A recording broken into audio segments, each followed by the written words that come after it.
not that men don't want to be married. I would say it's more that men are fearful of marriage. They're afraid of getting married. Why? Because they just don't know what kind of woman that they're going to marry to. So they're like, you know what? Instead of getting married, maybe I should just play the single game. So answer me this: why are there so many single mothers? I would say because they're having sex unprotected with men. No, but why is the man not present? There are different reasons. One could be because the man ain't shit and he leaves. Another reason could be because the woman ain't shit and she uses she uses the children as a weapon. You can't say that doesn't happen. So, I mean, they're different reasons why they're single mothers. One could be because the man is a shitty person, but it can also be because of the woman also. It's not just men. And that's the point I'm trying to give to you. Yes, there are a whole bunch of situations where I've heard men say, yeah, my baby mom don't even want me to see my kid no more. My baby mom, she broke up with me because she found another nigga that got more money than me. I've heard different, and I've also heard the same thing of, yeah, once I got pregnant, this man cheated on me and I was done with him, or this man left me with the baby by myself. There are different scenarios, but to just assume that every scenario is because of the man isn't fair to the other person. It's not fair at all. Sometimes we can even say that sometimes these pregnancies, it's not like some of these pregnancies are planned. Sometimes you can talk to somebody, she gets pregnant, you talk to the guy says, I'm not really, even before the sex, you might say, I'm not really good with, I'm not really up for the kids. But guess what? Because it's your body, it's your choice. You have the choice to say if you want to let the baby go or if you want to keep it. Okay, let me say this. I did a podcast several years ago, and it was fathers who did not have access to their children because the mother made it difficult for them to participate in their children's life. Mm-hmm. I'm not saying that doesn't happen because I know that happens. It happens a lot. It happens a lot. And you have a lot of women who are angry at that man because he cheated or because the relationship ended. She's upset. Wait a minute, go back to the top. Which one? What? No, I'm telling Craig to go back to the top. Because what? Because he cheated. Because what? Because he cheated. Okay, come on. Because what? Because he cheated. Okay, because they was all good at first, so that bitch showed up. Right. Hey. Right. So there are instances where the woman is angry because the relationship fell apart. Mm-hmm. And don't let that man move on before she does. Yes. And she uses the kid as a weapon. She uses the child as a weapon. Yes. So I know that happens. I did a whole podcast on it. Here's the thing, though.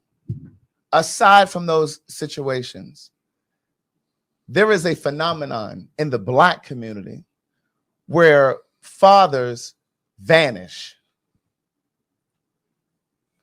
And that we can't just ascribe that to the relationship just didn't work out. The woman was at fault. What I'm speaking of is this phenomenon where men have just disappeared. Once that baby is coming, this man disappears. That's not a coincidence. We can all sit here and probably think of at least 5 scenarios where that has happened. Shit, I got just more than that in my own family. I don't even have to start looking at the friendships. And if I can pick 5, and you can pick 5, and people in the comments can pick 5, right? That's the majority. It's a cultural prevalence. It's a cultural prevalence. And a lot of times this is the kind of shit that Black folks don't like to hear in the public. Because then they want to say, well, white people do it too. And then we're not talking about white people. We're talking about us.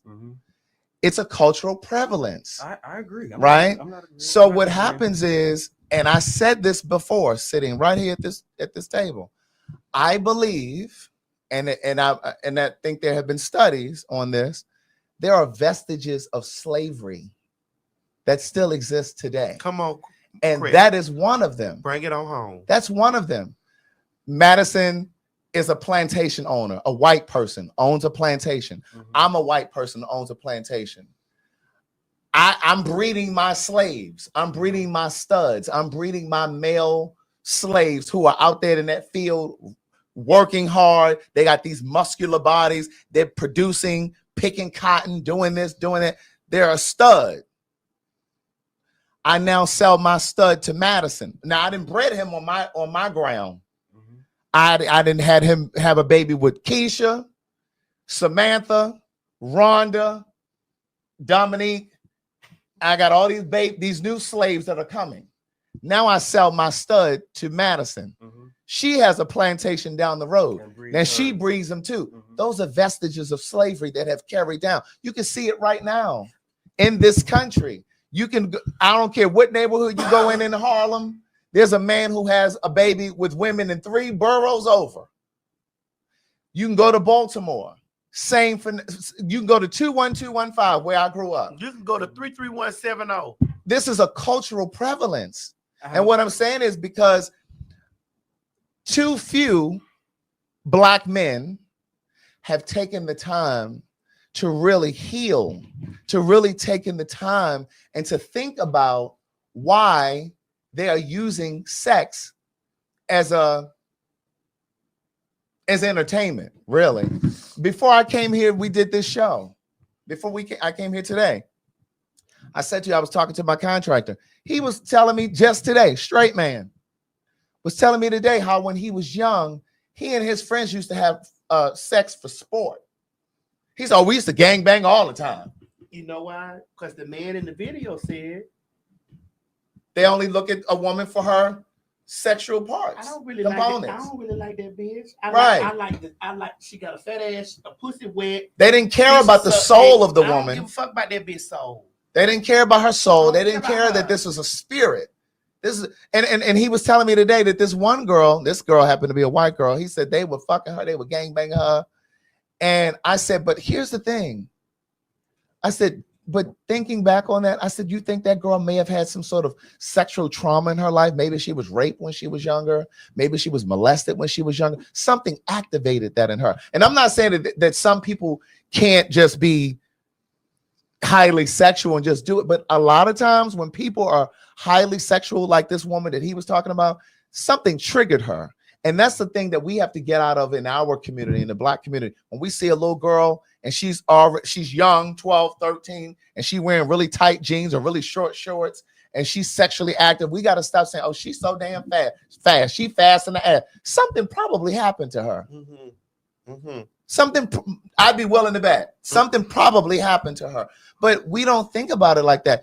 Again, most men, and this even goes down to the gays, most men use sex for fun, as entertainment.